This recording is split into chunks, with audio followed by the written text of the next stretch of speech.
بہترین نمونہ ہے۔ زندگی کا کوئی بھی پہلو ہو، اس کا تعلق عقائد سے ہو یا عبادات سے ہو، معاملات سے ہو یا اخلاقیات سے ہو، اس میں رسول اللہ صلی اللہ علیہ وسلم امت کے لیے بہترین نمونہ ہے۔ اس طرح رمضان المبارک میں مختلف اعمال میں ہم نے نبی کریم صلی اللہ علیہ وسلم کی عبادات کو دیکھا اور اس کے مطابق اپنے آپ کو ڈالنے کی کوشش کی۔ اسی طرح رمضان المبارک کے آخر میں اللہ رب العزت کا شکر ادا کرنے کے لیے اللہ تعالیٰ نے مسلمانوں کو عید الفطر کی صورت میں خوشی کا موقع فراہم کیا ہے۔ نبی کریم صلی اللہ علیہ وسلم جب مدینہ منورہ گئے تو آپ نے فرمایا اللہ تعالیٰ نے سال میں مسلمانوں کو 2 خوشی کے مواقع یعنی 2 عیدیں عطا کی ہیں، ایک عید الفطر ہے اور دوسری عید الاضحیٰ جو کہ قربانی والی عید ہے۔ تو عید کا سنت طریقہ کیا ہے؟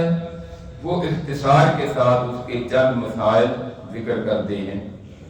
نبی کریم صلی اللہ علیہ وسلم کے متعلق حدیث میں آتا ہے کہ آپ اور آپ کے بعد خلفائے راشدین ہمیشہ عید کی نماز ادا کرنے کے لیے ایک معروف جگہ تھی مسجد کے باہر مصلی عیدگاہ، وہاں جا کر عید کی نماز ادا کیا کرتے تھے۔ اور اس کی جو وجہ ہمیں سمجھ آتی ہے وہ یہ ہے کہ باہر کھلے میدان میں مسلمانوں کا بڑا اجتماع ہو، جس سے مسلمانوں کی شان و شوکت اور ان کے وقار میں اضافہ ہو۔ تو یہ رسول اللہ صلی اللہ علیہ وسلم کی سنت ہے۔ حالانکہ مسجد نبوی جو ہے وہ عام مساجد کی نسبت بہت اعلیٰ اور افضل مسجد ہے، تو آپ مسجد نبوی میں عید کی نماز ادا نہیں کرتے تھے، بلکہ مسجد نبوی سے باہر جا کر عیدگاہ میں یا کھلے میدان میں عید کی نماز ادا کیا کرتے تھے۔ تو یہ سنت ہے کہ عید کے لیے باہر جایا جائے۔ دوسرا ہے کہ آپ نے حکم دیا تھا کہ مردوں کے ساتھ ساتھ عورتیں، بچے، گھر کے تمام افراد جو ہیں وہ عیدگاہ میں عید کی نماز کے لیے جائیں۔ حتیٰ کہ آپ نے فرمایا جن عورتوں کو نماز کی رخصت ہے وہ بھی مسلمانوں کی دعا میں اور اس نیکی کے کام میں وہ بھی شریک ہو جائیں۔ ہاں وہ نماز کو ادا نہیں کریں گی، وہ الگ بیٹھ جائیں، لیکن وہ بھی شریک ہوں۔ حضرت ام عطیہ رضی اللہ تعالیٰ عنہ کہتی ہیں کہ ہم نے کہا تھا کہ رسول صلی اللہ علیہ وسلم جس عورت کے پاس کپڑا نہ ہو، پردہ کرنے کے لیے حجاب نہ ہو، اس دور میں ایسا ہوتا تھا، وہ کیا کرے؟ تو آپ نے فرمایا اس کی پڑوسن کو چاہیے کہ اس کو عاریۃً ادھار کپڑا دے دے تاکہ وہ بھی عیدگاہ میں پہنچ جائے۔ یعنی آپ نے ہر مرد ہوں یا عورت، بچے ہوں یا جوان یا بوڑھے، ہر ایک کو یہ تعلیم دی ہے کہ وہ عید کی نماز میں شریک ہوں اور عیدگاہ میں جائیں۔ ہاں عید الفطر کا اور عید الاضحیٰ کا فرق یہ ہے کہ عید الفطر کی نماز رسول اللہ صلی اللہ علیہ وسلم نسبتاً کچھ لیٹ کر کے ادا کرتے اور عید الاضحیٰ کی نماز جلدی ادا کرتے۔ عید الفطر کے لیے جانے سے پہلے آپ کوئی چیز کھا کر جاتے اور عام طور پر حدیث میں کھجوروں کا ذکر ہے، اور اگر وہ بھی تاک کھجوریں کھا لی جائیں 1 3 5 تو زیادہ بہتر ہے۔ عید الفطر سے پہلے کھجوریں کھا کر عید کے لیے جاتے اور عید الاضحیٰ میں بغیر کچھ کھائے پیے جاتے اور واپس آ کر کھاتے۔ تو یہ فرق ہے رسول اللہ صلی اللہ علیہ وسلم کی سنت کا قدم قدم پر اہتمام کرنا چاہیے کہ سنت کے مطابق ہم عمل کر سکیں۔ اور پھر اس سے پہلے یہ بھی حدیث میں آتا ہے کہ عید کے دن مسلمانوں کو غسل کرنا چاہیے۔ سیدنا عبداللہ بن عمر رضی اللہ عنہ کے بارے میں واضح طور پر ہے کہ وہ عید کے دن غسل کرتے اور اس کے بعد عیدگاہ میں جایا کرتے تھے۔ تو عید کے لیے تیاری اس طرح جمعے میں تیاری ہوتی ہے، غسل کریں، نئے کپڑے یا صاف ستھرے کپڑے پہنیں اور پھر تیل لگا لیں، خوشبو لگا لیں اور اچھا ماحول بنا کر عید کے لیے جائیں۔ جب عیدگاہ میں پہنچے تو نبی کریم صلی اللہ علیہ وسلم، صحیح بخاری میں حضرت ابو بکر رضی اللہ تعالیٰ عنہ، حضرت عمر رضی اللہ تعالیٰ عنہ، حضرت عثمان رضی اللہ تعالیٰ عنہ پہلے لوگوں کو عید کی نماز پڑھاتے اور پھر بعد میں خطبہ ارشاد فرماتے۔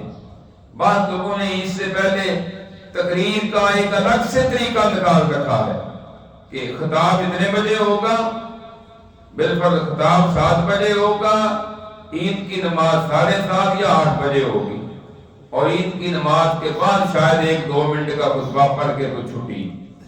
یہ نبی کریم صلی اللہ علیہ وسلم کا طریقہ نہیں تھا، بلکہ پہلے عید کی نماز جاتے ہوئے عید کی نماز پڑھاتے اور پھر اس کے بعد خطبہ ارشاد فرماتے۔ تو اسی طریقے کو اختیار کرتے ہوئے ہم الحمدللہ رسول اللہ صلی اللہ علیہ وسلم کی سنت کے مطابق پہلے جا کر عید کی نماز پڑھتے ہیں۔ یہ بھی سنت پر عمل کرتے ہیں کہ کھلے میدان میں جا کر پڑھتے ہیں، یہ بھی سنت پر عمل کرتے ہیں کہ پہلے عید کی نماز پڑھتے ہیں اور بعد میں خطبہ سنتے ہیں۔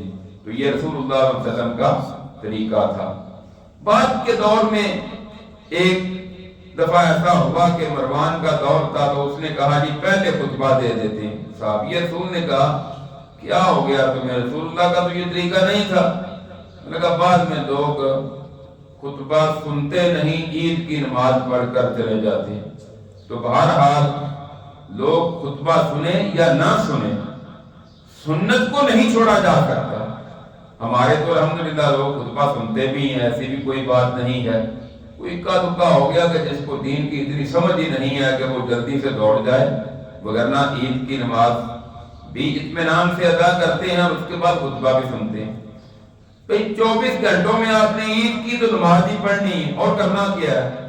اور اس کے لیے بھی اگر آدھا گھنٹہ عید کا دن، چھٹیاں عید کی آپ کو 3-4 ملی کہ آپ نے عید کرنی، اور اس میں بھی اگر آدھا گھنٹہ عید کے لیے نہیں نکال سکے، دوڑ لگا دی، خطبہ نہیں سنا، یا لیٹ اتنے ہو گئے کہ عید کی نماز بھی رہ گئی، تو باقی پھر 3-4 دنوں میں کیا کرنا ہے؟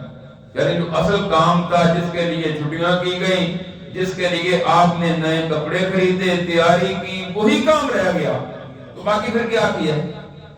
باقی تو پھر کچھ بھی نہیں ہے نا۔ نہ اس میں آپ نے کوئی قربانی کرنی، نہ اس میں کوئی روزہ رکھنا ہے، کرنا کیا؟ عید کی نماز پڑھنی۔ بعض لوگ رات کو شاپنگ کرتے رہتے ہیں اور فجر سے پہلے سو جاتے ہیں، اٹھتے ہیں دن چڑھے، بعد میں عید کی نماز ہو گئی ہے، چلو ٹھیک ہے، دوسروں کے ساتھ آپ منہ دھو کے شامل ہو جاؤ۔ تو یہ انداز درست نہیں ہے، بلکہ سنت کے مطابق عید کی نماز جا کر پڑھیں اور پھر خطبہ سنیں۔ اور نبی کریم صلی اللہ علیہ وسلم کی یہ سنت ہے کہ عید کی نماز کے لیے ایک راستے سے جائیں، دوسرے راستے سے واپس آئیں۔ تو عید کا جاتے وقت تکبیرات پڑھنا، یہ بھی صحابہ کرام سے ثابت ہے کہ عید کے لیے جاتے ہوئے تکبیرات پڑھا کرتے تھے، اللہ کی بڑائی بیان کرتے، اللہ کی تعریفیں کیا کرتے تھے۔ تو یہ عید کے احکام و مسائل۔ ہاں، اس سے پہلے ایک ضروری بات جو ہے وہ یہ ہے کہ رسول اللہ صلی اللہ علیہ وسلم نے صدقۃ الفطر واجب قرار دیا ہے، فرض قرار دیا ہے ہر مسلمان پر، کہ وہ کوئی امیر ہے یا غریب ہے، چھوٹا ہے یا بڑا ہے، اور صدقۃ الفطر ہے 2.25 کلو بنتا ہے۔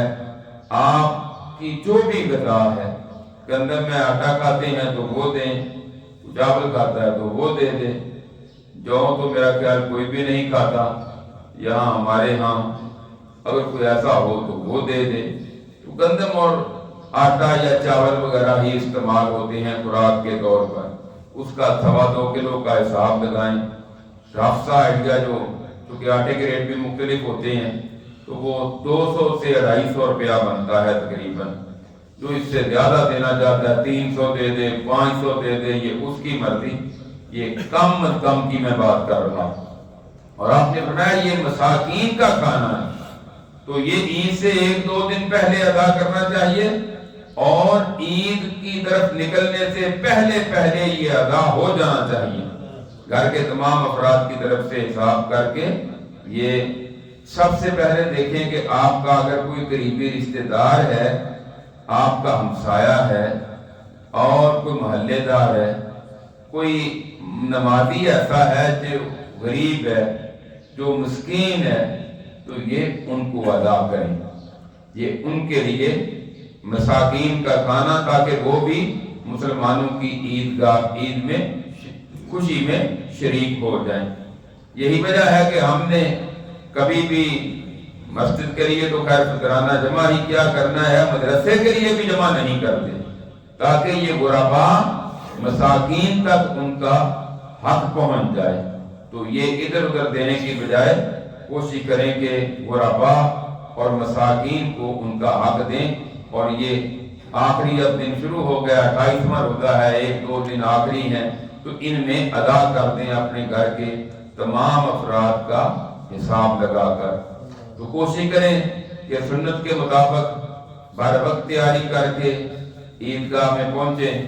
ہم پوری کوشش کرتے ہیں کہ سنت کے مطابق عید کی نماز ادا کریں، تو اس میں آپ سب کو بھرپور ذوق اور شوق کے ساتھ بر وقت عیدگاہ میں پہنچنا چاہیے، اور پھر بڑے اطمینان کے ساتھ اور بڑے پرسکون اور پروقار طریقے کے ساتھ عید کی نماز پڑھیں، خطبہ سنیں، دعا میں شریک ہوں، اور پھر صحابہ کرام جب آپس میں عید کے موقع پر ملتے تقبل اللہ منا و منکم کہتے کہ اللہ ہمارے اعمال بھی قبول کرے، تمہارے اعمال بھی قبول کرے۔ تو جو کو اچھے اعمال ہوئے ہیں ان کی قبولیت کے لیے اللہ سے دعا بھی کرنی چاہیے۔